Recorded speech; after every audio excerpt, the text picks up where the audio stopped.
যখনই কোনো পেরেন্টস তার বাচ্চাকে নিয়ে ডেন্টাল ক্লিনিকে আসে চেক আপের জন্য, তাদের কিছু কিছু প্রশ্ন থাকে। প্রশ্নগুলো অনেকটা এরকম হয়। নাম্বার 1, বাচ্চাদের কবে থেকে ব্রাশ করাতে হবে। নাম্বার 2, বাচ্চাদের কিরকম ধরনের ব্রাশ ইউজ করতে দিতে হবে। নাম্বার 3-তে রয়েছে কোন টুথপেস্টটা বাচ্চাদের জন্য বেস্ট হয়। নাম্বার 4-এ রয়েছে যে বাচ্চারা কতক্ষণ ধরে ব্রাশ করবে।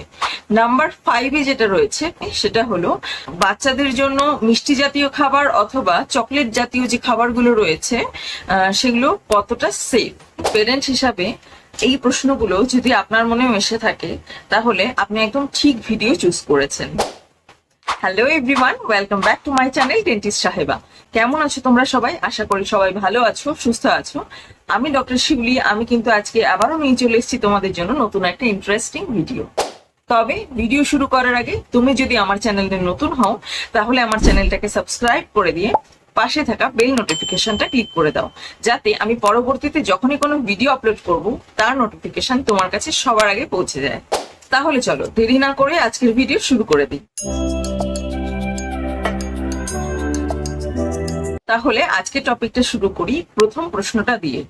মা বাবার মনে কিন্তু সবসময় একটা চিন্তা থাকে যখন বাচ্চা জন্মায় তারপর থেকেই, যে কবে থেকে বাচ্চার মুখটা পরিষ্কার করাতে হবে বা কিভাবে পরিষ্কার করাতে হবে। প্রথমে চলে আসি কবে থেকে পরিষ্কার করাতে হবে। দেখো, নিউবর্ন বেবি যখনই হবে তাদের ক্ষেত্রে কিন্তু ব্রাশ করানোর কোনো রকম কোনো প্রশ্নই উঠছে না। তখন কিন্তু নিউবর্ন বেবির ক্ষেত্রে তার মুখের ভেতরের যে ওরাল টিস্যু গুলো রয়েছে সেটা কিন্তু ভীষণই ডেলিকেট হয়ে থাকে। সেই জন্য মুখের ভেতরটা পরিষ্কার করার জন্য কিন্তু কোনো পরিষ্কার সুতির কাপড় বা সুতির রুমাল দিয়ে সেটা ভিজিয়ে মুখের ভেতরটা ভালো করে পরিষ্কার করে দেওয়া যেতে পারে।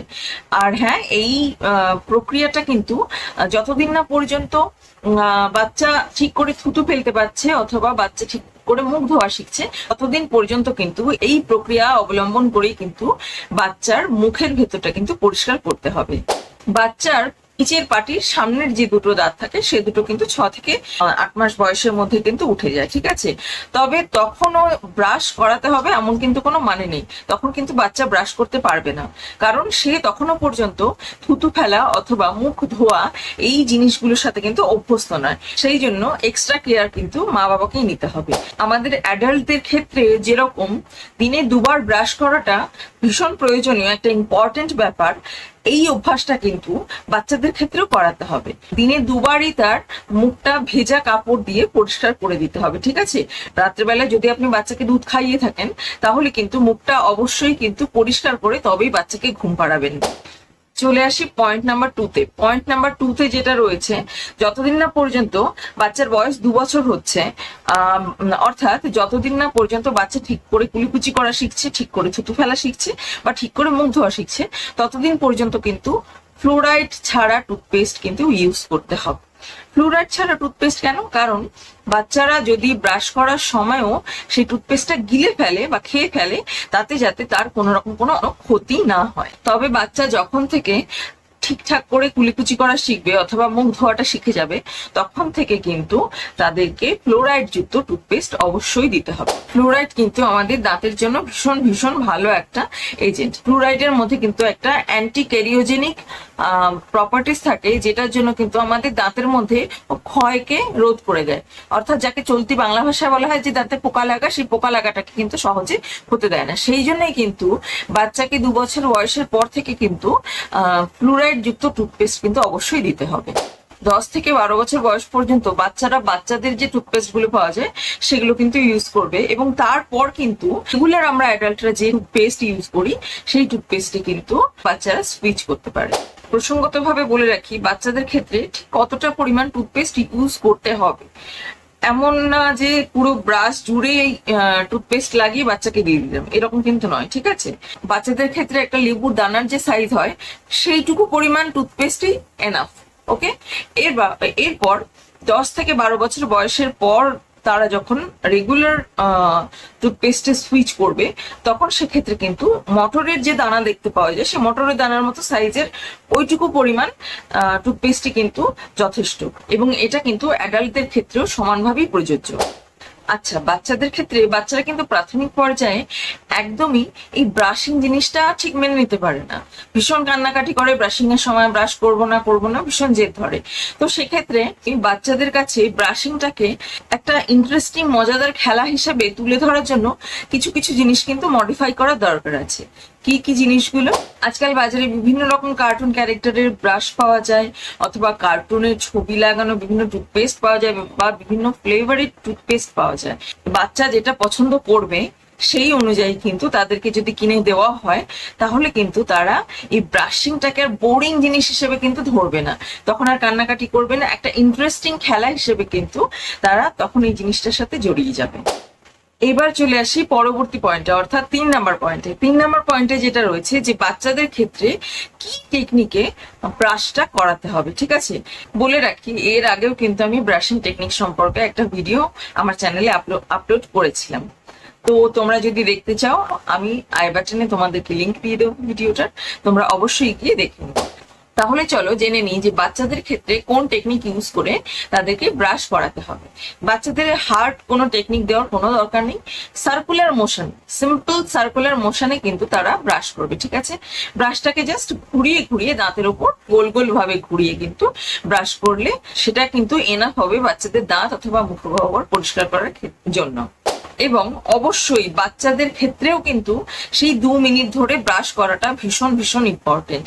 এমন না যে বাচ্চা বলে তাকে মাত্র আমি 30 সেকেন্ড বা মাত্র 20 সেকেন্ডে কাজটা সারিয়ে দেবো, এমন কিন্তু একদমই নয়। বাচ্চা হলেও তার ক্ষেত্রেও কিন্তু 2 মিনিট ধরে ব্রাশ করাটা ভীষণ ভীষণ ইম্পর্টেন্ট। এবার চলে আসি পয়েন্ট নাম্বার 4-এ।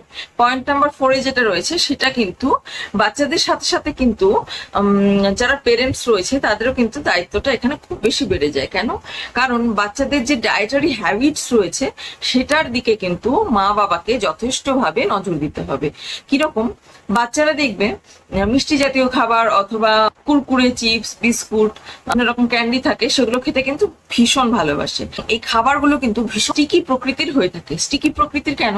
কারণ এই খাবারগুলো খাওয়ার পর কিন্তু দাঁতের মধ্যে খুব বাজেভাবে আটকে যায় বা ফেসে যায়, এবং তখন কিন্তু ওই ফেসে যাওয়া খাবারের অবশিষ্টাংশ থেকে কিন্তু বাচ্চাদের মুখের ভেতরে কিন্তু একটা অ্যাসিড রিয়াকশনের ফলে মুখের মধ্যে, অর্থাৎ দাঁতগুলো কিন্তু তখন ক্ষয় পেতে শুরু করে, যেটাকে আমরা চলতি বাংলা ভাষায় বলে থাকি যে দাঁতে পোকা লাগা। ঠিক আছে, দাঁতে কিন্তু ক্যাভিটিস হয়ে যায়। এই জন্য এই দিকগুলোতে একটুখানি রেস্ট্রিকশন আনতে হবে। আমি বলবো না যে একদমই এই খাবারগুলো বাচ্চাদের থেকে দূরে সরিয়ে দাও হঠাৎ করে একদিনে, সেটা সম্ভব না, কারণ বাচ্চা বায়না করবে। কিন্তু মা বাবাকে কিন্তু কিছু কিছু ক্ষেত্রে একটুখানি রেস্ট্রিকশন আনতে হবে। কেমন না, বাচ্চারা দিনে 2 থেকে 3 বার মিষ্টি খেয়ে থাকে, তো সেক্ষেত্রে কিন্তু অবশ্যই তাকে ছোটবেলা থেকে শেখাতে হবে যে কিছু খাওয়ার পর, যখনই কিছু খাবে, খাওয়ার পরে কিন্তু কুলিকুচিটা মাস্ট। ঠিক আছে, এবং ছোটবেলা থেকেই বাচ্চাকে স্যালাড খাওয়ানো শেখাতে হবে। স্যালাড যেমন শসা রয়েছে, গাজর রয়েছে, ছোট ছোট পিস করে কিন্তু তাদেরকে আমরা দিতে পারি। তার ফলে কি হবে, খাবার খাওয়ার পর যখন তারা এই গাজরের টুকরো বা শসার টুকরোগুলো চেবাবে, যার ফলে কিন্তু দাঁতে লেগে থাকা ওই স্টিকি ফুডগুলোর অবশিষ্টাংশগুলো কিন্তু বেরিয়ে আসবে। ঠিক আছে, ওয়াশ আউট হয়ে যাবে, যার ফলে তখন কিন্তু দাঁতে ক্যাভিটিস হওয়ার চান্সেসটা কিন্তু অনেক কমে যায়। সেই জন্য এই দিকগুলোতে কিন্তু ভীষণ ভীষণ নজর রাখতে হবে। উদাহরণস্বরূপ বলি, বাচ্চারা কিন্তু দুপুরে খাবার পর ঘুমায়। এইবার দুপুরের খাবারে যদি তাদেরকে দুধ দেওয়া হয়, তো অবশ্যই সেটা চেষ্টা করবে যে দুধে কোনো প্রকার চিনি না দিতে। ঠিক আছে, এবার দুধে চিনি দিলে কি প্রবলেমটা হবে, তখন কিন্তু যেহেতু বাচ্চা ঘুমাবে, ওই টাইমটা কিন্তু মুখের মধ্যে ওই যে কার্বোহাইড্রেট অর্থাৎ সুগারের যে ট্রেসেসটা থাকবে মুখের মধ্যে, ওটা কিন্তু অ্যাসিড রিয়াকশন করে কিন্তু দাঁতের ক্ষয় ঘটাবে। যে কারণে বাচ্চাকে যখনই শোয়ানোর আগে দুধ খাওয়াচ্ছ, তো তখন সেক্ষেত্রে কিন্তু চেষ্টা করবে চিনি ছাড়া দুধ দেওয়ার, বা যদি রাত্রে দিয়ে থাকো তাহলে তো অবশ্যই রাত্রেবেলায় ব্রাশ করে তারপর বাচ্চাকে ঘুম পাড়াতে হবে। এতে কিন্তু দাঁতে ক্যাভিটিস হওয়ার চান্সেস অনেক অনেক পরিমাণ কমে যায়। আর সবার শেষে বলবো, বাচ্চার মধ্যে কোনো ভালো হ্যাবিটস তৈরি করার জন্য কিন্তু অবশ্যই পজিটিভ ওয়েতেই সেটা কিন্তু তৈরি করতে হবে, নেগেটিভ ওয়েতে তৈরি করলে কিন্তু হবে না। নেগেটিভ ওয়ে বলতে যদি বাচ্চা ব্রাশ না করতে চায়, কান্নাকাটি করে, সেক্ষেত্রে কিন্তু এমন কিন্তু বলা যাবে না যে ব্রাশ না করলে তাহলে ডাক্তার দাঁতে ইনজেকশন দেবে, দাঁত তুলে ফেলবে। এগুলোতে কিন্তু বাচ্চার মনে আরো ভয় সৃষ্টি হয়। ঠিক আছে, ডাক্তার মানে তাদের কাছে তখন কিন্তু একটা আতঙ্কের ব্যাপার হয়ে দাঁড়ায়। ঠিক আছে, সেই জন্যই বলবো কোনো রকম কোনো ভয় দেখিয়ে নয়, কোনো রকম কোনো চাপ দিয়ে নয়, একটা পজিটিভ ওয়েতে সুন্দরভাবে খেলার ছলে কিন্তু তাদেরকে বোঝাতে হবে। ঠিক আছে, তাহলে কিন্তু খুব সহজেই সেই বাচ্চাটা ভালো কিছুর মধ্যে কিন্তু হ্যাবিচুয়েটেড নিজেকে করে ফেলবে। তো এই ছিল আজকের ভিডিও কেমন লাগলো কমেন্ট সেকশনে অবশ্যই জানিও, এবং ভিডিও ভালো লাগলে লাইক শেয়ার কিন্তু অবশ্যই করতে হবে। আর যেটা একদম ভুললে চলবে না সেটা হলো আমার চ্যানেলটাকে কিন্তু সাবস্ক্রাইব করে দিতে হবে। আজকে তোমাদের ভালোবাসার জন্যই আমাদের এই ডেন্টিস্ট সাহেবা ফ্যামিলিতে কিন্তু প্রায় 2100-র উপরে মেম্বার রয়েছে। তো তোমরা এইভাবে আরো ভালোবাসা দাও, আরো সাপোর্ট করো, যাতে খুব তাড়াতাড়ি আমরা 10K তে পৌঁছে যেতে পারি, এবং আমি জানি সেটা তোমরা অবশ্যই করবে। তাহলে চলো দেখা হচ্ছে পরবর্তী কোনো ভিডিওতে নতুন কোনো টপিক নিয়ে। ততক্ষণ stay happy, stay healthy, stay tune. Tata.